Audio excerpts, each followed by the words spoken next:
Hello viewers, আসসালামু আলাইকুম। আরেকটি ভিডিওতে আপনাদের সবাইকে স্বাগত জানাচ্ছি। তো আজকের ভিডিওতে আমি আপনাদেরকে যেটা দেখাতে চলেছি সেটা হচ্ছে করবী গাছের ডাল থেকে ঠিক কীভাবে চারা তৈরি করতে হয়। করবীর একটা গাছ আমার প্রায় 1 বছর পুরনো আছে। এই গাছটাকে আজকে রিপোর্ট করেছি, তার থেকেই কিন্তু 2টা ডাল কাটা হয়েছে। গাছটা খুব বেশি ঝাঁকড়া ছিল না, 2টো ডালই ছিল।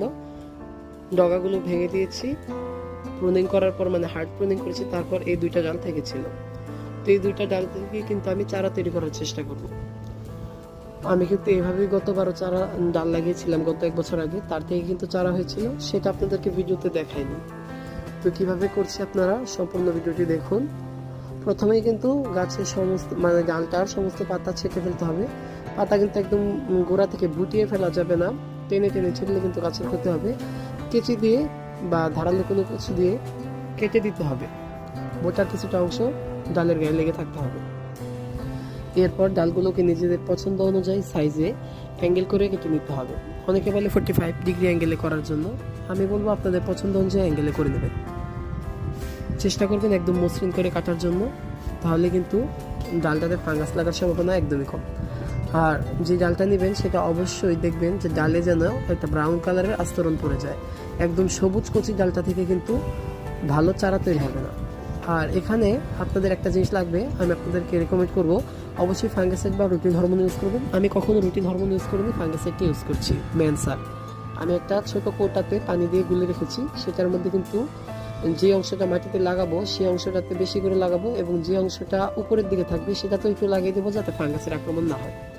করবী গাছের ডাল থেকে চারা তৈরির ক্ষেত্রে ফাঙ্গিসাইডটা খুবই গুরুত্বপূর্ণ, নয়তো কিন্তু ডাল থেকে চারাটা তৈরি হতে চায় না। যদি বর্ষার সময় হয় তাহলে একটু ভিন্ন কথা।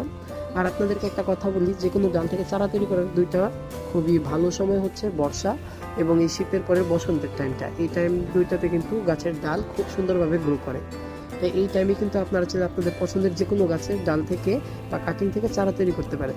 তো আমি কিন্তু একে একে 3টা ডালে লাগিয়ে নিচ্ছি। আর 3টাকে আমি যেখানে লাগাচ্ছি এটা হচ্ছে একটা প্লাস্টিকের কোটা, আর এর কিন্তু প্রচুর ছিদ্র করা নিচ দিয়ে, যাতে কিছুতেই পানি না জমে। এবং আর মিডিয়া হিসেবে আমি এখানে নিয়েছি একদম যে সিমেন্টে ব্যবহার করার জন্য যে লাল বালুটা আছে সেই লাল বালু। এখানে আপনারা নদীর বালুটা ইউজ করতে পারেন, আমি এখানে একটা বালু ইউজ করছি, আপনারা এখানে মাটি বা কোকোপিট ইউজ করতে পারেন। তো আমি বলবো ডাল থেকে চারা তৈরি করার ক্ষেত্রে বালিটা একটু বেশি ভালো, এবং বালিটাকে 2-3 বার ভালোভাবে ধুয়ে সব ধুলাবালি এবং ময়লা পরিষ্কার করে নিলে সবচেয়ে ভালো হয়, তাহলে কিন্তু ডাল থেকে চারা তৈরি হওয়ার রেটটা আরও বেড়ে যায়। আমি সচরাচর এই টপটার মধ্যে এই বালিতে চারা তৈরি করি, তাই বারবার পাল্টে ধুতে হয় না, একবার ধুয়ে আমি মিডিয়া দিয়ে সম্পূর্ণ